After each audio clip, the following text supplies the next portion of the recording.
Yang ini memang yang selingkuhnya kebetulan si perempuan gitu kan.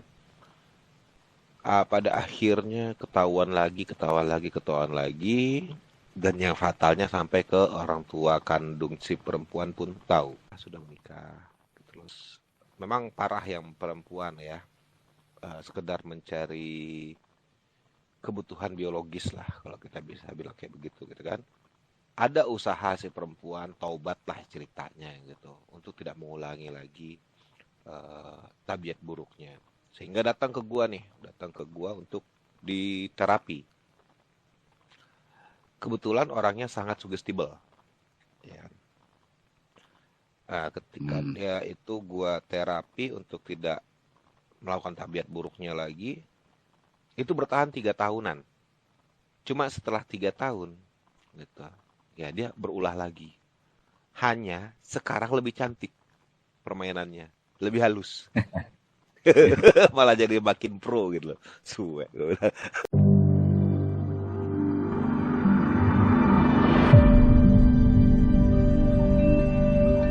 Ya, yang untuk nggak malam Jumat ya, nggak merayakan malam Jumat di sini aja mendingan kita talking, kita stalking bareng-bareng, kita gibah bareng-bareng, biar dosanya bareng-bareng. Ya, coba kita bahas yang tadi Mas Heru ini sampaikan tadi ya, tentang seorang yang selingkuh 2 3 kali, bahkan yang keempat selalu Ya itu bertahan. nanti dibahas.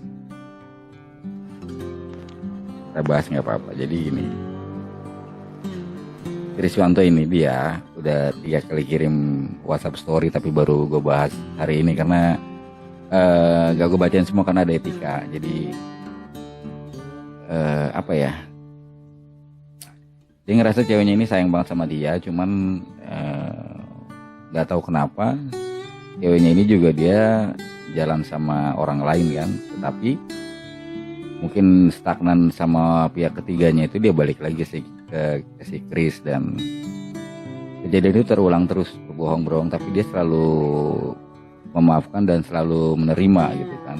Nah, gue udah saranin bahwa kalau dari logika normal kita laki-laki itu harusnya bertanya-tanya kan, kenapa selalu menerima memaafkan kalau telak-telak di depan mata sudah ketahuan gitu kan, bahwa lagian perempuan kan gak hanya satu gitu.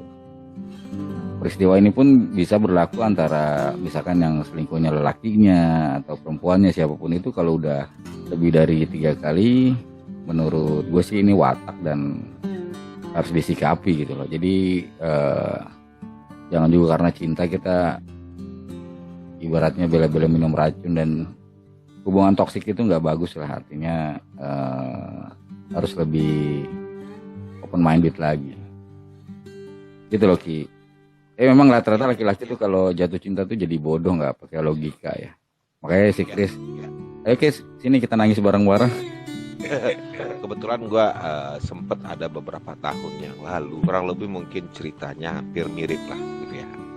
Bahkan lebih banyak. Yang ini memang yang selingkuhnya kebetulan si perempuan gitu kan. Pada akhirnya ketahuan lagi, dan yang fatalnya sampai ke orang tua kandung si perempuan pun tahu gitu loh. Hmm. Dan lucunya gitu, setelah ketahuan eh, yang diusir dari rumah justru anak kandungnya gitu loh. Jadi si orang tua perempuan ini lebih membela menantunya yang laki-laki gitu kan. Hmm. Tuh, karena apa? Yang laki-laki ini selalu keluar, memang Bukan menantunya ya? yang laki-laki menantu. Yang laki-laki menantu, kebetulan Oh mereka posisi tinggal dia di udah nikah ya, udah nikah. sudah menikah. Posisi sudah menikah. Nah, terus memang parah yang perempuan ya, sekedar mencari kebutuhan biologis lah kalau kita bisa bilang kayak begitu gitu kan. Dikarenakan si suaminya ini atau yang lakinya ini suka memang kalau kerja itu keluar kota dan bisa berhari-hari gitu, untuk buka cabang baru. Dia cukup terkenal sih, tempat usahanya sangat-sangat terkenal, malahan sudah go internasional. Nah, terus pada akhirnya seperti yang Mas Heru bilang bahwa seekor lalat tidak akan bisa kita ajari mengambil madu dari puting bunga gitu kan. Dia akan tetap mencari makan di tempat sampah. Gitu. Ada usaha si perempuan, taubatlah ceritanya gitu, untuk tidak mengulangi lagi tabiat buruknya. Sehingga datang ke gua untuk diterapi. Kebetulan orangnya sangat sugestible. Nah, ketika dia itu gua terapi untuk tidak melakukan tabiat buruknya lagi, itu bertahan 3 tahunan.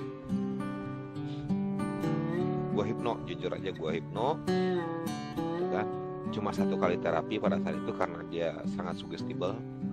Itu hasil hipnonya bertahan 3 tahunan. Cuma setelah 3 tahun, gitu, apakah berubah tabiat buruknya ya? Tapi ya itu benar, sudah karakter, ya dia berulah lagi. Hanya sekarang lebih cantik permainannya, lebih halus. Malah jadi makin pro gitu loh. Suwe. Malah jadi makin pro ya gara-gara dihipno itu. Makin pro. Walaupun bertahan 3 tahun tidak apa ya? Tidak selingkuh gitu loh. Tapi setelah 3 tahun ya mungkin entah itu efek hipnonya mulai luntur apa bagaimana. Ya dia melakukan lagi gitu loh. Cuma ya lebih canggih, lebih halus. Lebih halus permainannya. Harusnya si lelakinya itu, korban selingkuhnya itu diambil sisi positifnya sebenarnya. Dijadikan istrinya itu sebagai watak karakter istri yang suka selingkuh itu dijadikan profesi. Jadi kan dia bisa ngajar kan, bisa konseling buat ibu-ibu bagaimana cara selingkuh yang baik, yang pro gitu kan. Itu menghasilkan uang juga. Kadang gini, makanya gue selalu menyerukan kepada teman-teman laki-laki ya, bahwa kalau memang kita udah sayang tuh laki-laki itu gini. Kata nenek gua waktu dia masih gadis, dia bilang gini, laki-laki tentang rasa dan kehangatan tuh hanya bisa menyimpan. Mereka nggak pernah bisa menghapus karena nggak pernah diajarkan hal itu. Gitu kan.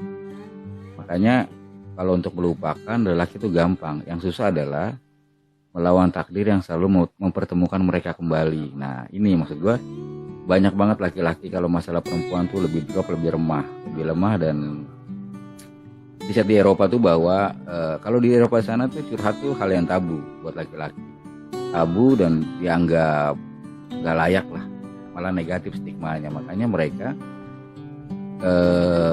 ketika terbentur masalah pengkhianatan cinta atau kasih sayang, mereka lebih memendam dan akhirnya energi negatifnya itu meledak dan akhirnya wassalam kan, banyak yang menghabisi dirinya sendiri dan lain-lain gitu.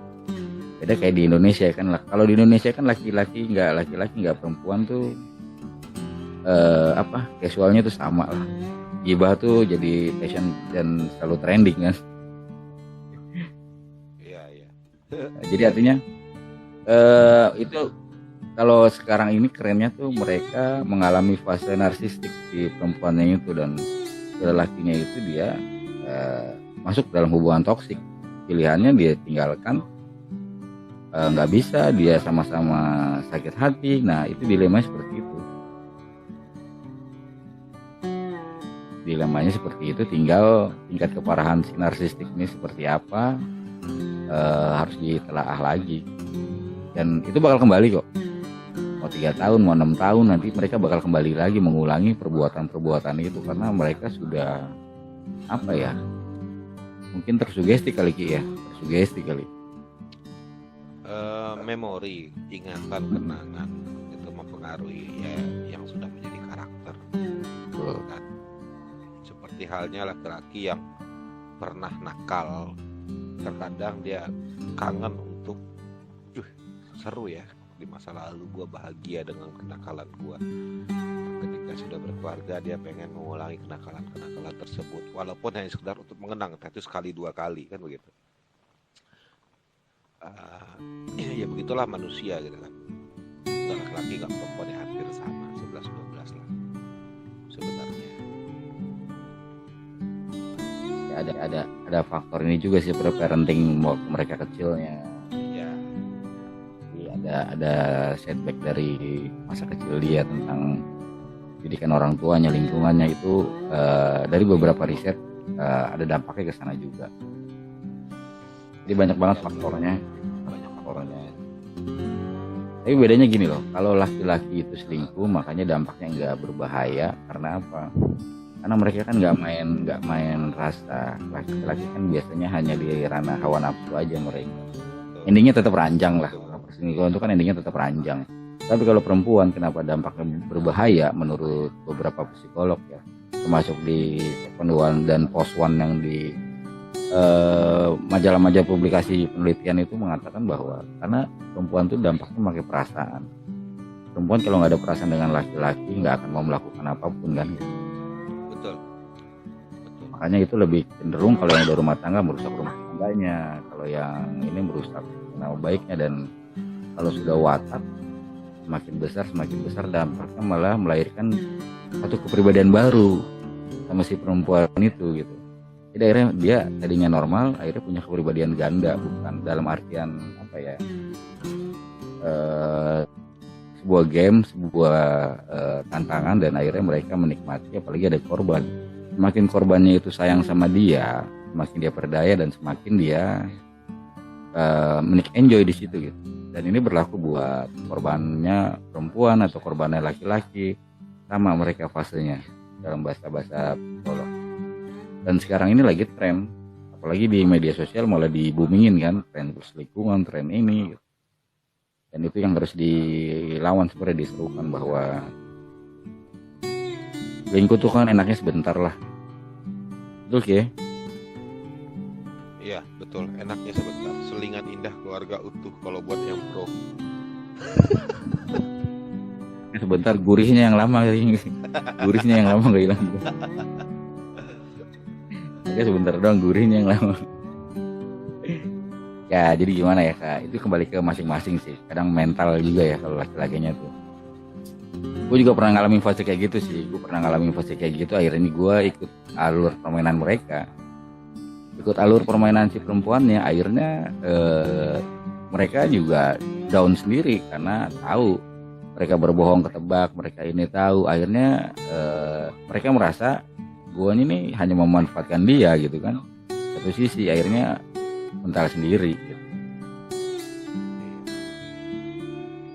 Kalau kita lawan ya nggak akan bisa ngelawan karena mereka lebih